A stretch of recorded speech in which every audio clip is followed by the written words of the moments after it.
تماشاوان هجا چاغ و خوش به میوان خلق آمه ایرو محمد امین سعدون اوج باجار دیرگی ام نهاجی میوان ماموستن ام به هفرجی ماموسته ناس بکن ماموسته تبخیر هاتی جناب خیره دبی سرچاوه هاتن خیر و سلامت هاتن سپاس ام تخب تماشاوانان بدن ناس کرن و باشتر بگو از بدم ناس کرن از محمد امین سعدون جدایک بوی گندگ رسول حسو سال 1967 خوندنا خواه سرطایی ملگون در باز کرد و پیش را از هاتم باجار دیر که خوندنا خواه نابندی و یا آمادهی مبدو ماهی آنی پیش را از چوم شامی زانینگه ها شامی کلیجا اندزیاریه و چند سالا وکا گوتی زانینگه هجیمان پیش را از بگرام باجار دیر که وکو کارمند من کار ده ریوبریا اکسار بیزار دکر و مزار دوله جدمک دور و دریج و از مجولی چاندا کردیمه و هر وها تایبەتی زمانی کوردی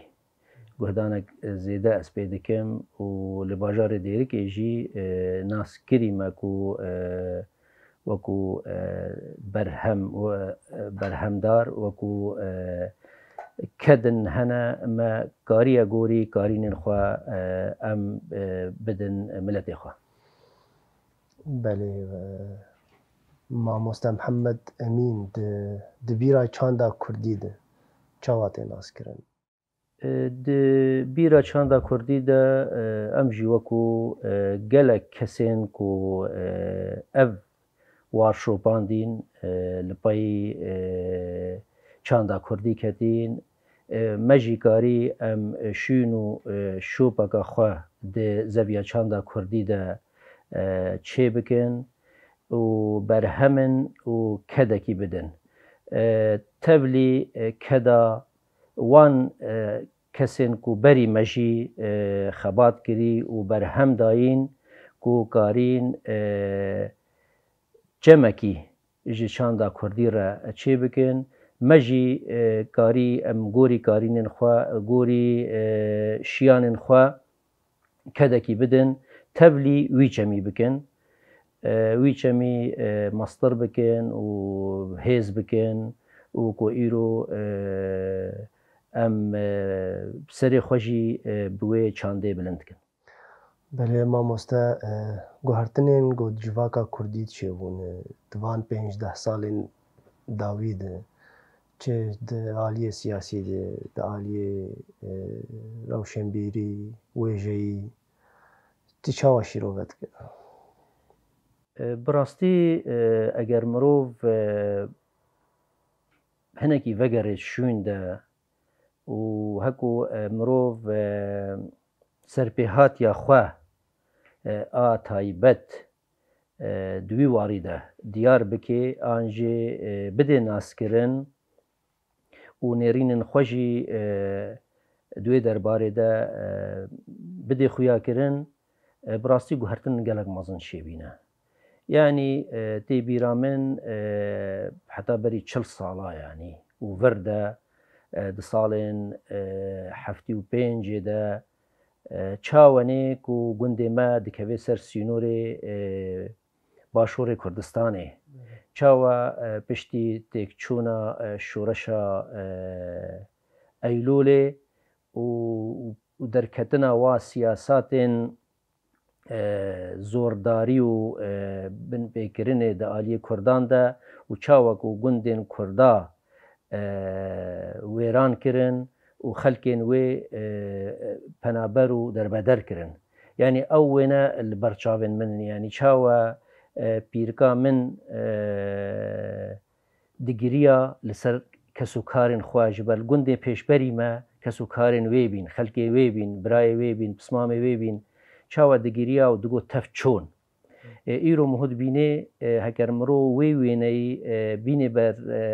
چاو خواه و بیرا خواه و بەرامبەری ئیرۆک و کورد بینە خودی ستاتۆ خودی ڕۆل چل باشووری کوردستانی بێ و چل ڕۆژاوای کوردستانی بێ ینی جوداهیک مەزن چێ بیە تشتن نەلبیرا مرۆڤ د ئالیێ ڕاگەهاندنێدا ینی تێبیرا من جارێ ئەو ڕادیۆ هەبوون وەختێ و ئەوژی گەلێکی نەدهاتن بیهستن قوتبین بوارە چێ دەبی چاوە دەدەینان بەر گوهێ خوا و نوچەیەن شۆرەشێ دەبیهستن تەنها دنێرێ بسەدا ئانجێ بدەها کەناڵێن ڕاگەهاندنێ میدیا جیواکی رادیۆ تەلەڤیزیۆن مالپەرێن ئێلکترۆنی ڕۆژنامە کۆڤار یعنی داخویانی ڕۆژانە بڕاستی تشتێک نەلبیرە مرۆڤ بی تەوی وێژی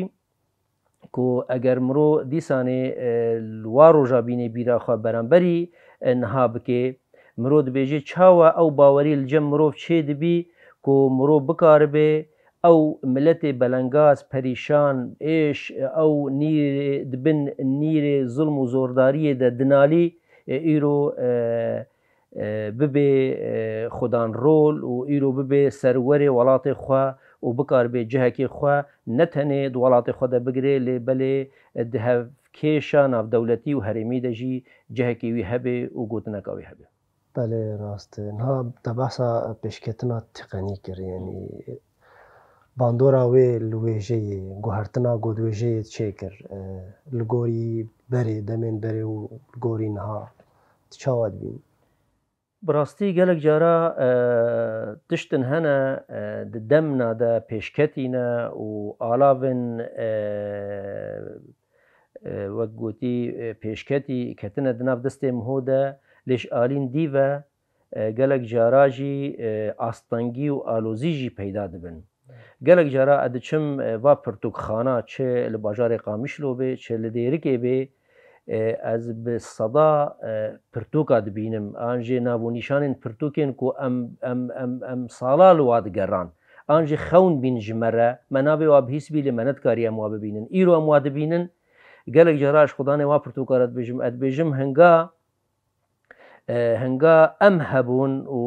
em geş bîn û em yanî lê digeran û ew valehî hebî ku em bixwînin pirtûk nebûn îro pirtûk pir bîne lê em nemane wekû berê vale û wekû berê bikaribin bişopînin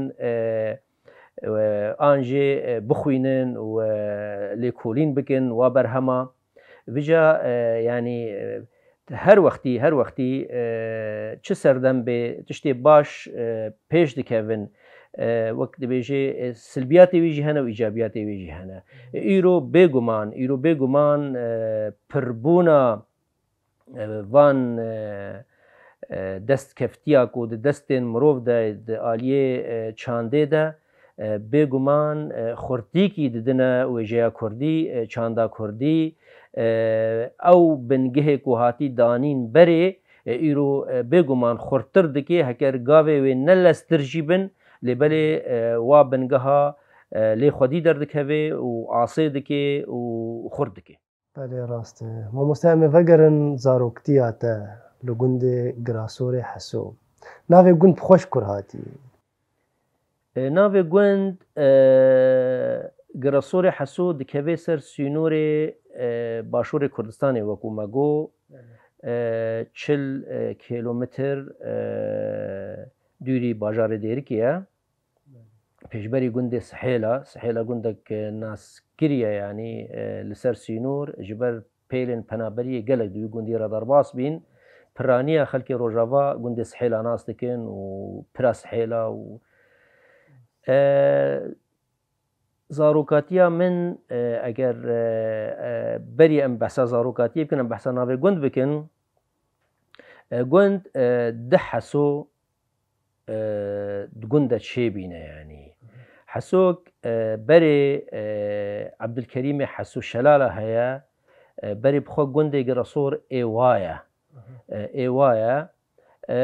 ji ber rûdan û boyereka civakî هن برز گريك پیدا بین دفش گند بردان و گند چون گند سحیل و شیبانا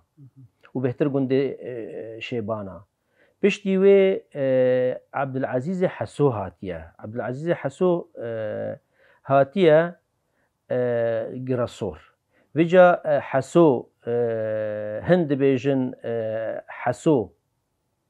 گراسور حسو یه لسر عبدالکریم حسو الشلالة هاتیه ناف کرن و هند بیجن نا گراسور لسر نابه عبدالعزیز حسو هاتیه ناف کرن يعني أفهردو نيرينجي هنا وتينا قوتن لما داوود گراسور حسو نافي گراسور حسو باشه زاروکتیا خود لگونج خود مسئله اولی و ولو فيربوي باندورا وي تا ونفساندن چاوا تشكر دست بكر يعني جدابونك دنا براوي جو اول ده يعني بله باب من خديجة راضي به پر جخوندني حستكر يعني هر وقت دقو بخوينه جبر اوی جی تبلی کار و خباتا سیاسی دمین سال شستاده ببو جبر وی کی جی عشق کویش خوندنی رهبی و جاهی از نمازن جی تمنی من 4 سال بی نای بیرام لی او دبی وید گوتا من تی بیرام اچو مخوند بس ندهد بیرام من تمنی من چند سال بی اللي أويدا أم دقو وقت متبري لجم ملي ومقو بلا فيري قرآني ببي والفابيا قرآني ببي بري تهرد بستاني ب2 سال أبو دا أم أبيك دقو يعني قمان دكم إنه 4 سالي بيم از منل قند قرآن خوند أتشوما قند الخنزير قند مبخوا الخنزير وأمشت الخنزير هاتنا قرصور بله ام چونه گراسور جوی از برم لجم صوفي محمد كوركي ويجي تمني مدبي خدا جي راضي بأمر خدي كر هيزو تقولني ده محمد صديق ويجا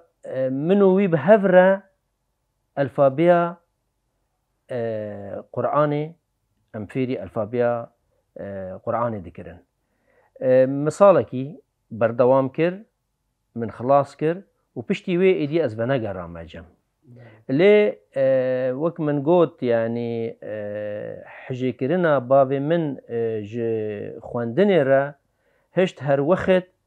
از بخوينم يعني تي بيرا مقالك جارا دي بستاني دا متقو از زيركترم جهوالن خوا دقو باشا دبيكو ام بيجن ماموستا دي بابن وا قويتيال وادكن واد سرتر دگرن تي هر باجار ديركي پشتي وي تي هر دورن ديتر و كست ناس نكي واجي ناس نكي هنگي وي خويا بكي وبراستي جي جوي دوراكو ام هشت كسبون دني وادا متني زانينگه خلاص كر وق زاروكي لگونت مازن بو و فێری نفساندنێ بوو زەحمەتیەک و تەکشاندن دوێ دەمێت باندۆراوان بۆ یەرێن گۆپتارە دەرباستە بوون لە قەلەماتە لە پێنووساتە يعني قالك جارا جمتي برسين انه تشاوى دست نفيساندني كر براستي از حتى نها نزانم من هوديت ازيد نفيسينم وبتايبتي كورتا چيروك ویجا نزانم چما اب یکب مرد چی بی دو مامکا پیرکا من هبو پر چیروک بیش بی خودش توا راضی به امر خودی کرنه دگوت نده برفه دیر که جی گلکی خلق و ناس دکی گلک زانی چیروکا بیجی یعنی چیروکی اوی دگوتن عجیب بین گندی که ماجی هبی خود تعالی ویجی عفو بکی دگوتن فریده اویجی یعنی رونشت با تف رونشتنên wê civatên wê çîrok bîn û çîrokên wê jî hemî rengê çîroka digotin. Çîrokên girêdayî bi lawira, bi girêdayî bi şera, girêdayî bi hejêkirinê, girêdayî bi yanî çîrokên wê cuda bîn. Ez gelek cara ez dibêjim civatên wa de ez mezin bûm. Ji vê yekê hinkî ew wextê dema mizanî ez binivîsînim min li ber xwe da ku ez wa çîroka binivîsînim û çîrokên an jê serpêhatînê ku li dora mirov jî çêdibîn. Yanî civaka mirov de çêdibîn. Got pê bandor bûyî. Bandor li mirov dikir û ku mirov kar bê binivîsîne. Ji ber çima ez vê dibêjim çîroka min a pêşî li ser bûyerekî di gundê me de çêbû me li ser nivîst. Me li ser nivîst jî û min çîroka min a pêşî jî bî ku min weşand. Di kovara xwenav de a ku wî wextî bi rengê reş û spî dihate çapkirin dizê şeva gonê.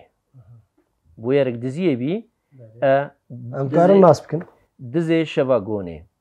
Belê? Bûyerê em dikarin Bûyer çîrokê ez dibêjim sera gelek çiwa û ne pêwîstî nîne mirov weke gotî li bîra xelkê bîne yanî lê ew çîrok destpêka çîroka ku ez bikaribim ziravê xwe bînim xwe û ez biweşînim. û dema min weşand jî min yê ku min jê re rêkirî min negot a min e, min got a hevalekê min e. û piştî wê vêca êdî min weke gotî dest bi weşanê jî kir di kovarên Kurdî de. Mamoste berîn hat behsa zanîngehê kir, çûna tê zanîngehê. Li wê derke hevdîtinê tê gobûne li cihekî te bîranîye Diya Ciwan û Apê Osman hevdîtinên debwar bandora wan li nivîsandinên te te behsa wê kiriye. Belê bi rastî berî ku ez herim zanîngehê ez mijûlî xwendin û nivîsandinê dibûm. Yanî tê bîra min dema ez min sefa nehê xelas kir ez bîme a dehê. Camêrek heta niha jî li Dêrikê ye dibêjinê de Behzad Hisên Ebûtareq felsefê xelas kir û niha li Dêrikê dirûnê mamostayekê bi navû Deng e. Min gotiye de gundiyê me ew jî min gotiye de min got hinek pirtûk ez dixwazim tu bi min re werê pirtûkxanê tu ji min re pirtûkina destnîşan bikê ji bo ez bixwînim û gorî nêzîkî mejiyê mibin û gorî emrê mibin yanî. Min bi xwe re bir hingî ji min re sê pirtûk ewî destnîşan kirin ji wana Bu Esa ya Victor Hugo û pirtûkek dî a Mustafa Lutfî li Menfelûtî bîn hana vênayî bîra min hûn sê pirtûk bîn yanî min ew pirtûk destpêk xwendin yanî bi zimanê erebî. Yani ez mijûl dibîm piştî wê ez çûme Hesîça salekî mam û piştî Hesîça ez çûme Şamê. Li Şamê bi rastî hinekî meydan firattir bî li pêşiya me. Bi taybetî kesêk ku mijûlî çanda Kurdî dibûn. Şansê me jî di wê demî de gelek kesê ku îro bi navûdengin di meydana çanda Kurdî de navek we heye, kedek we heye û heta niha jî çalakin hingî zanîngeha Şamûyê bûn. Wekû Serbest Nebî, Diktor Serbest Nebî, wekû Diktor Ferîd Seعدûn, wekû Mamosta Sabrî Resûl, wekû Mamosta Umar Koçerî, wekû Mamosta Nîzar Agirî, Mamosta Ebdulkerîm Umar, Mamosta Umar Resûl, gelek kes heta niha jî dinivîsînin. Hê berdewam in di nivîsên xwe de û dibe ku Taha Xelîl, Mamosta Taha Xelîl. Yani em tev و پر کەسێن دیژی هەبین بەلکی نهاوەڵێ ناینە بیرا من دوێ وەختیدا دوی وەختیدا تەفگەرێک باش ئاگوهدان بە زمان و چاندێ دادەکردن بڕیاوە مەکاری ئەم وان جامێری دیژی ناسکن خودێ ژوا ڕازی بێ و دلۆڤانیا خودێ لوان بێ هەلبەستوان دیاجوان و خەباتکار و نویسکار و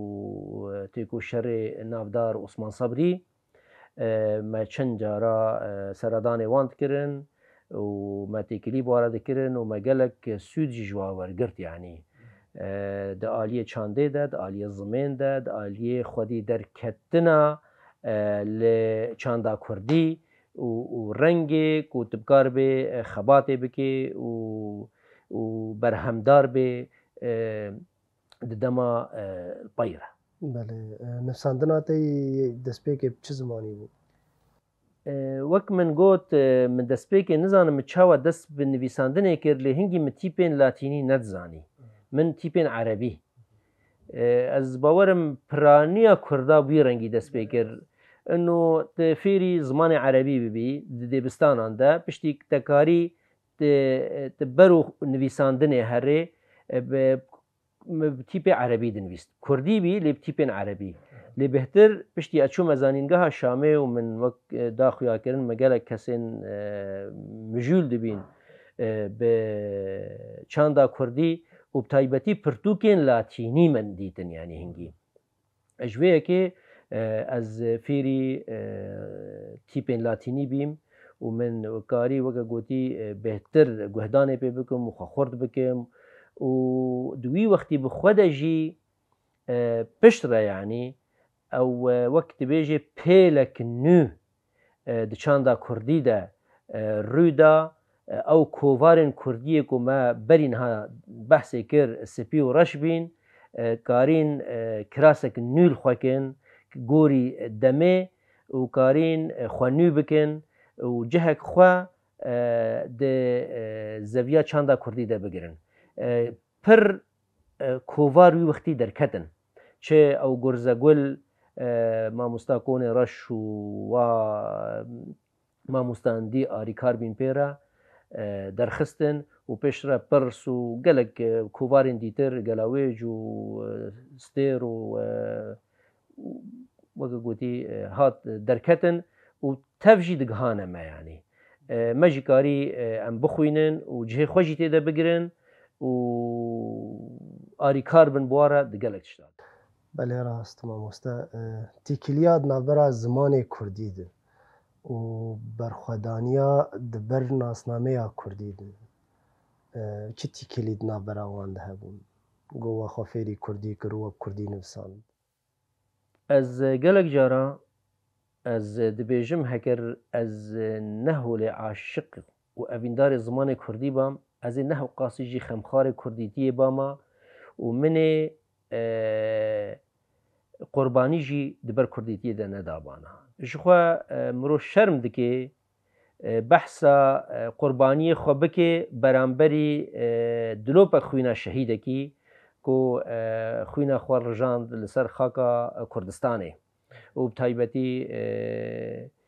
pakrewanên me yên ku divan 10-15 salê borî de li ser xaka Rojava xwîna xwe we gotî rijandîn û ev destkeftiyên ku îro em pêşanaz dibin û pesnê xwe didin dewla serê wa qurbaniyan e lêbelê em jî dikarin bêjin û me jî tişta hatî li ser milê me meda yanî me karî em kurdîniyê bikin em ji karê xwe keda zarokê xwe werin bêbahrkirin yanî ev jî yanî ev bîha ser milê me meda yanî nem got ez gelek cara li civata jî dibêjim ez dibêjim mirov şerm dike ku mirov behsa tişta ku miho dayî de ji ber tişta hatî dan gelek mestre ji wê yanî fe ji vê yekê lê heger ez ne evîndarê zimanê Kurdî bama di baweriya me de min ê hev qasiyesê negirê dayî bama کێشەیە کوردیڤە بۆ مافێ کورداڤە و بەرڕەوانی دەبەروێ مافێدا هەگەر چ بهاتە سەرێ مرۆڤ ژی ji ber birastî jî me di jîn û jiyana xwe de gelek êş û jan li ser destê dezgehên ewlekariyê û rejima Bees dît yanî di van 10 salê borî de eger mirov behsê bike bi taybetî piştî ez hatim damezrandin wekû karmend di Mezara Dewlê de û piştre di Eksarbîzar de ez 4 cara ji wezîfê hatim avêtin fesilkirin ji ber çalakî û karê min ê siyasî û rewşenbîrî berhemê xwe got te dinivîsandin te komî serhevkirin gelo te çapkirin zehmetiyê got kişandin derbarê wê de wek niha te behsa rejîmekê pir xerab kir rejîma Bees di wê demê de we çawa karîbû hûn binivîsînin hûn bela bikin berhemê xwe wî wextî bêhtir bi rastî min di kovar û rojnaman de dinivîst yanî yanî ew kovarên ku û malperên elektronî jî yanî ji ber malpera welatê me ez yek şiwa kesê ku ji damezrênerê malpera welatê me bûm yanî û beşê Kurdî jî kar û xebateke baş min di wî beşî de kir tevî gelek cara hin keda mirov dixwin û winda jî dikin û nabêjin jî lê derfet îro we pirsî em ê wê bêjin yanî dibe cihê mixabiniyê ku yek behsa keda mûnakê ew keda ku bê beramber mirov dikir û ne tenê bê beramber mirov bi egera wê gelek nexweşî û êş û dercî dikişandin yanî fêce ji vê yekê me berhemê xwe di wan malpera de malpera Amû de wextkî hebî Efrîn hebî Tirbespiyê hebî piştre welatê me di 2005 de piştre berî wê jî di kovarên Kurdî de berî va malpera ev malper 2004 û piştre hatin yanî 2003-4 û piştre ez behsa berî salê yanî dawiya heştiya bikim dawiya salên heştiya bêhtir di kovar û rojnameyên Kurdî de bîn yanî berhem ku me çap dikirin ji vê yekê jî min dema desteya rêvebirina û amadekirina kovara buhar hate destnîşankirin biraderek me hebû wekû dostekî bî û hevalekî bî û helbestvan e yanî Mamosta İbrahîm Qasim îro jî rojava ye yanî û berhemdar e her wextî wê bihata bigota min ka çîrokekî em ê di buharê de biweşînin min jî berhemek serrast kiribî û pêk anî bî û tev nivîst bî û midabî çend biradera jî ji min re wekû xwendinekî jî di wî berhemî de kiribîn me gotî de ez nevala me hergav ji te re ev ji te re ev berhem tev her dema te bivê tê ji xwe re jiyekî dirxê û heta îro jî mixabin ew berhem çû û winda bû û ez ê vê bêjim hê Mamosta İbrahîm Qasim sax e yanî ji ber ku piştî Xwedê emrekî dirêj bidiye de dibe ew em berî wî jî dilovaniya Xwedê veherin lê dibe ku di wextekî de ew nehazir bî û ez vê gotinê bêjim hin bêjin ji ber xwe va gotina dibêjê lê hê ew sax ez vê gotinê dibêjim û ew wî vêca got ez nizam kî dê veçû yan jê ew Ferhatê Ecmo Xwedê Teala wî jî efû bike û tedî bûyereka trafîkê de çû got ez nizanim ew jî desteya rêvebirin û amadekirina kovarê de bû ez nizanim mida wî û ew çû û ez nizanim di wextekî de hin hinekî şekwa çêbîn û hinekî tişt hatin ser mala me û ehlê min birayên min wa ew pirtûk hemî pirtûkxana min ê xistine bin erdê de û pişta baran we hat û ez nizam kî dê veçû yanî ew berhem bixwe berhemek lê vêca min çi kir piştre di gelek kovara de belavkirî bîn min baş dane hev min dane hev ji vê yekê wek gotî berhem vî rengî dihatine belavkirin. Ji xwe biriya semînara bûn, biriya weke gotî şevbêrka bûn, diriya civatan re bûn, me berdewam şevên pêkanîna çîroka Kurd û semînara çê dibûn û me dikarîn em berhemê xwe tê de bixwînin. Belê ji xwe te kar û xebatê siyasî jî kiribû demekê de. Çawa te dikarîbû di navbera wê û nivîsandinê xwe yî wêjeyê de wisa yanî wek heviyekê çêke gelo bandora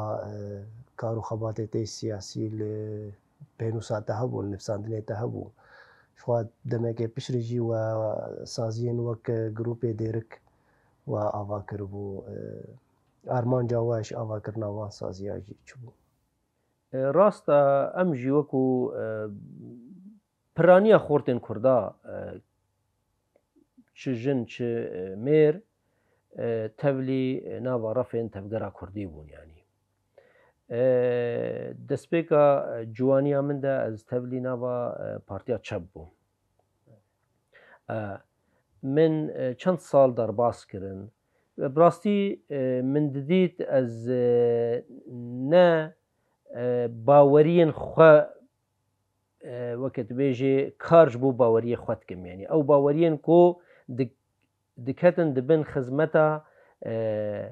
çand û kêşeya Kurdî de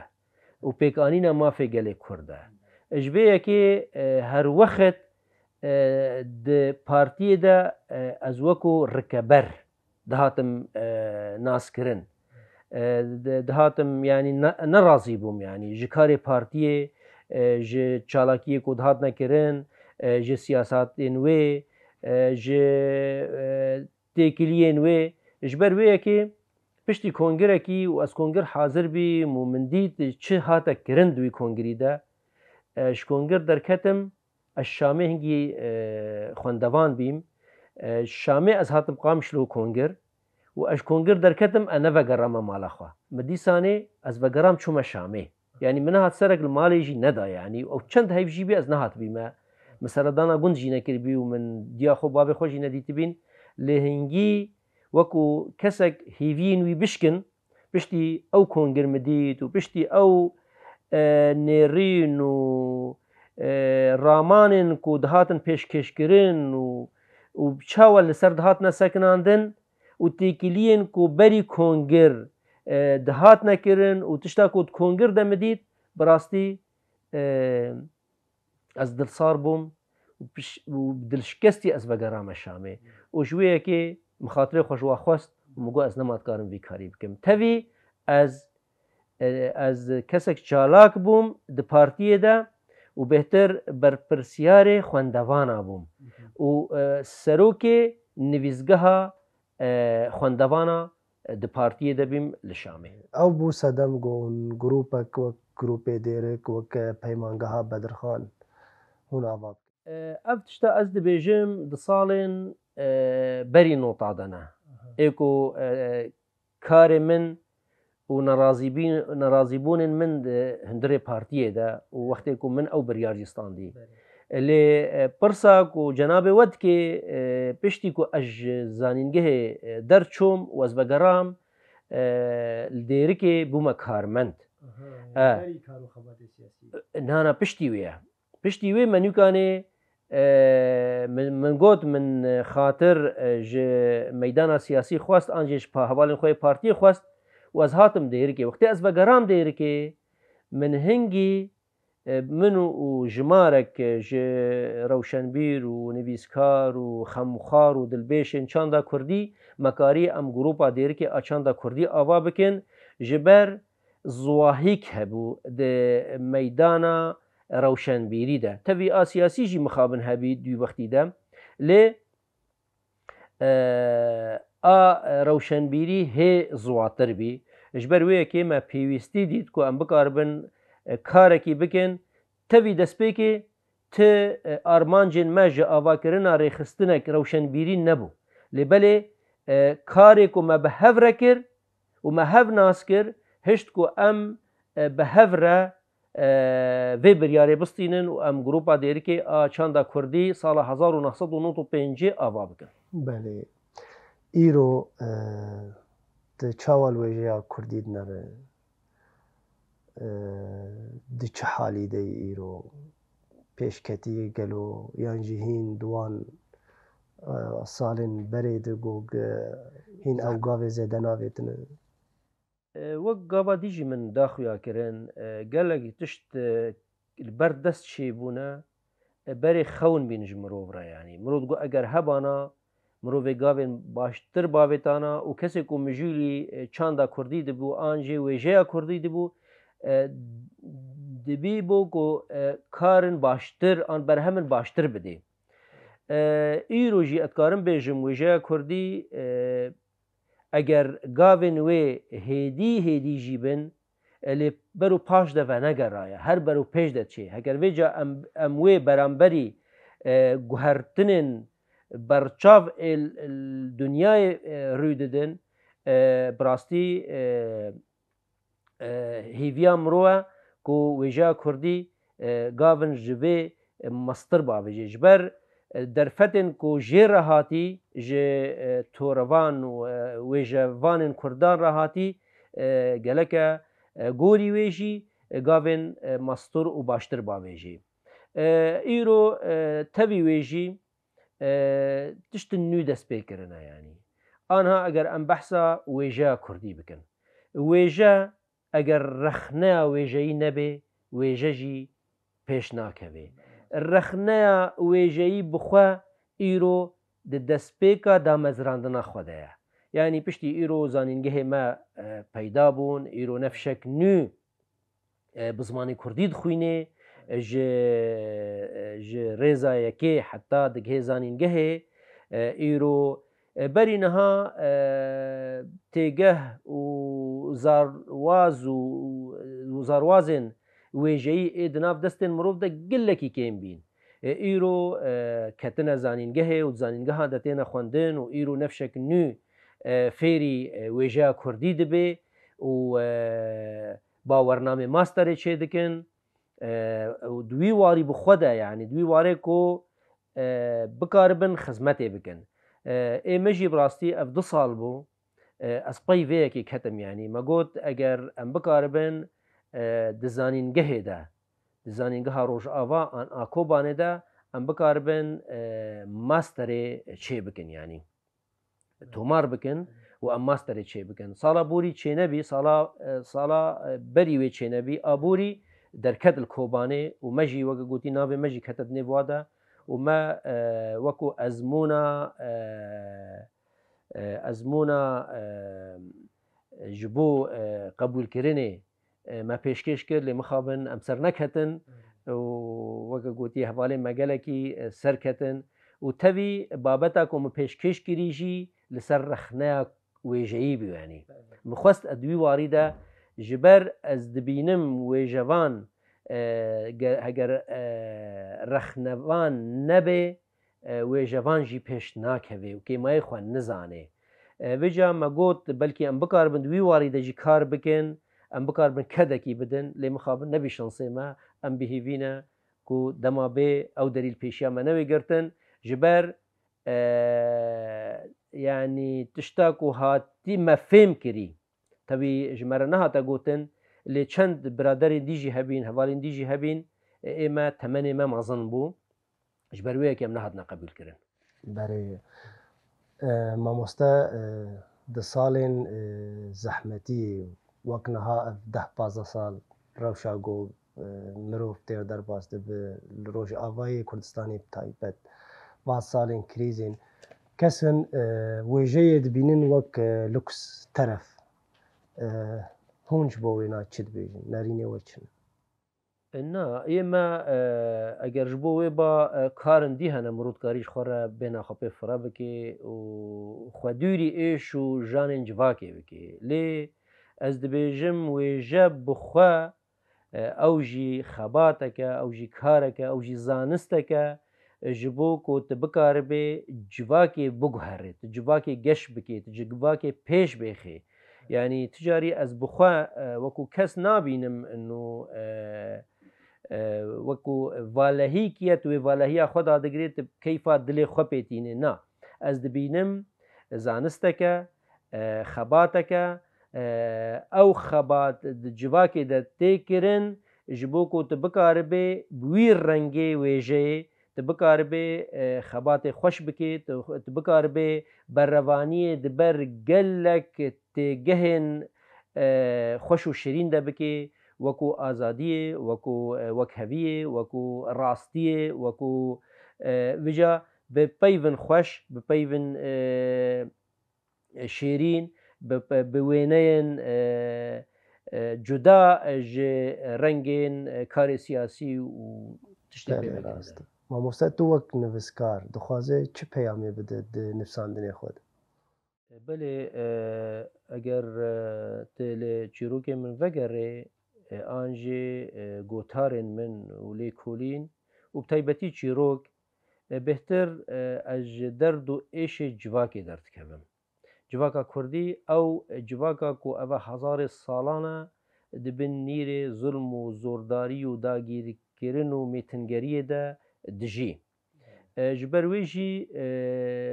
گلکی اوان آلیان باندور لسر جواکی کریه و ایش و جانین جواکی گلکی کور کرنه جبرویجی از دما دنویسی نم بهتر از جوی درد کبم از دخوازم و ایش و جانا بدم خویا کرن و رنگین چاره سری آجی جره ببینم از بکاربم بدم خویا کرن کو تبی جواک باری و گرانه لی جواکا کردی جواک دولمنده جواک خودی دیرو که دریجه خودی بیرو رامان کوره خودی پند و شیرتن بهاگرانن جبروی اف ملت هجایا کو تلی خودی درکوی و تبکاربه ری چاره سریع جره بده خویا کرن دبن بار گرانه کو درین چاره سریع پیشی هاتیه گرتن راست مامۆستا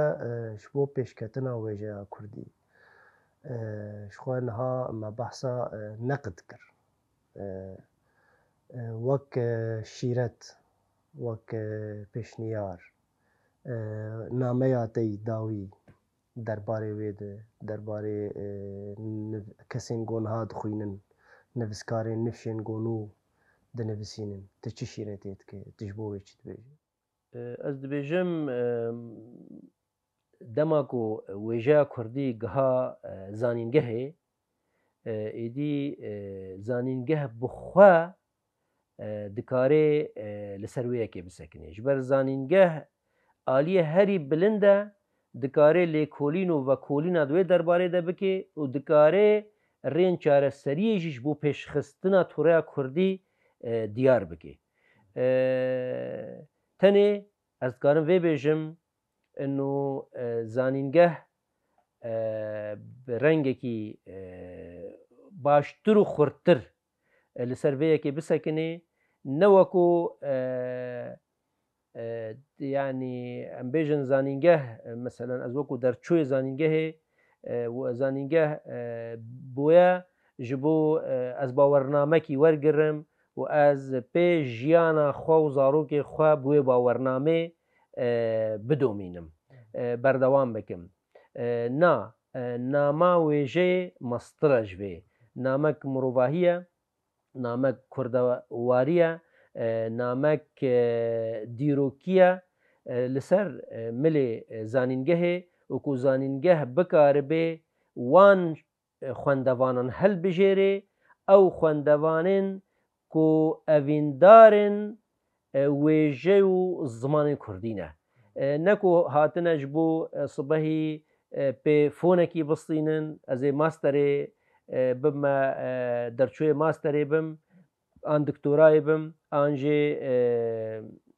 زانینگه بم جبو دبی کو درن دیده ببه لید آلیه ویجه ده گەرەکە نەبێ و مەسەلا من ئەس نکارم بێژم وەکو شیرەت لێ وەکو پێشنیار گەرەکە زانینگەه و ڕێڤەبەریە زانینگەهێ بتایبەتی ئا وێژەیە زمانی کوردی یا رەخنەیە کوردی بکار بێ سەرڤەیەکێ بسەکنێ و ینی گوهدان و پێویستیەکی جوداهی بدێ vêyekê ku bikar bê sibehî nefşek derkeve xizmeta çanda Kurdî bike, xizmeta rexneya Kurdî bike, xizmeta civaka Kurdî bike dawiyê. Belê gelek spas ji bo te mamoste xwezî wextê meşûl û bêtir heba. Belê temaşevanên hêja em gihiştin dawiya xeleka xwe ya îro heya xelekekê din hûn bimînin xêr û xweşiyê.